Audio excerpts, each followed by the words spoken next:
ദീനില് അറവ് എന്ന് പറഞ്ഞാൽ അതുകൊണ്ട് ഉദ്ദേശിക്കുന്നത് ദബ്ഹ് എന്നുള്ള വാക്കിന്റെ അർത്ഥം ഇസ്ഹാഖു റൂഹി മാ യുഅക്കലു ലഹ്മുഹു ബിത്തദ്കിയത്തി ശർഇയ്യ. മാംസം നമുക്ക് ഹലാലായിട്ടുള്ള ഒരു ജീവിയെ ശർഇയ്യായ രൂപത്തിൽ കൊല്ലുന്നതിനാണ് അറവ് എന്ന് പറയുന്നത്. അതിന്റെ കഴുത്ത് മുറിച്ച് അറക്കുക.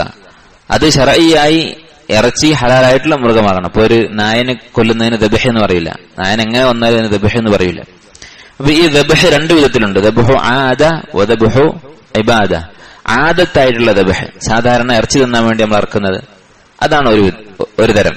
രണ്ടാമത്തെ ഇനം ദബ്ഹു ഇബാദ, ഒരാളോടുള്ള ബഹുമാനത്തിന്റെയും ആദരവിന്റെയും പേരിൽ അറക്കുന്നത്. അത് അള്ളാഹുവിന് മാത്രമേ പാടുള്ളൂ. വഖൗലുല്ലാഹി തആല, ഈ അധ്യായത്തിൽ അദ്ദേഹം കൊടുത്തിട്ടുള്ളത് 2 ആയത്തുകളും 2 ഹദീസുകളുമാണ്. ഒന്നാമത്തെ ആയത്ത് ഖുൽ ഇന്ന സ്വലാത്തി വനുസുക്കി വമഹ്യായ വമമാതി ലില്ലാഹി റബ്ബിൽ ആലമീൻ. പറയുക, എന്റെ നമസ്കാരവും ബലികർമ്മവും ജീവിതവും മരണവും എല്ലാം അള്ളാഹുവിനുള്ളതാകുന്നു. അപ്പൊ ഇവിടെ നമസ്കാരത്തിന്റെ കൂടെ നുസുക്ക്, ബലികർമ്മം എന്നുള്ള വാക്ക് ഉപയോഗിച്ചു.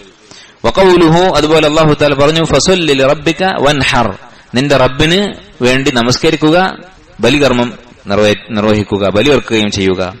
അപ്പൊ ഈ 2 ആയത്തിലും നമസ്കാരത്തിന്റെ കൂടെയാണ് ബലികർമ്മത്തെക്കുറിച്ച്, ദബ്ഹിനെ കുറിച്ച് പറഞ്ഞത്. ഉലമാക്കൾ പറയുന്നത് എന്തുകൊണ്ടാണ് നമസ്കാരത്തിന്റെ കൂടെ പറഞ്ഞത്? കാരണം ശരീരം കൊണ്ട് ചെയ്യുന്ന അമലുകളിൽ, ഇബാദത്തുകളിൽ ഏറ്റവും അഫ്ളലാണ് നമസ്കാരം. സമ്പത്ത് കൊണ്ട് ചെയ്യുന്ന ഇബാദത്തുകളിൽ ഏറ്റവും അഫ്ളലാണ് ബലി എന്ന് പറയുന്നത്. അതുകൊണ്ടാണ് ചില ഉലമാക്കൾ, ബഹുഭൂരിപക്ഷം ഉലമാക്കളും പറഞ്ഞത് ഉളുഹിയ്യത്ത് അറുക്കുന്നതാണ് അത്രയും സംഖ്യ സ്വതക്ക ചെയ്യുന്നതിനേക്കാളും അഫ്ളൽ.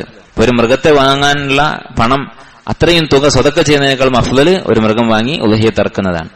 അതുകൊണ്ടാണ് നമസ്കാരത്തിന്റെ കൂടെ ബലികർമ്മത്തെ കുറിച്ച് പറഞ്ഞത്.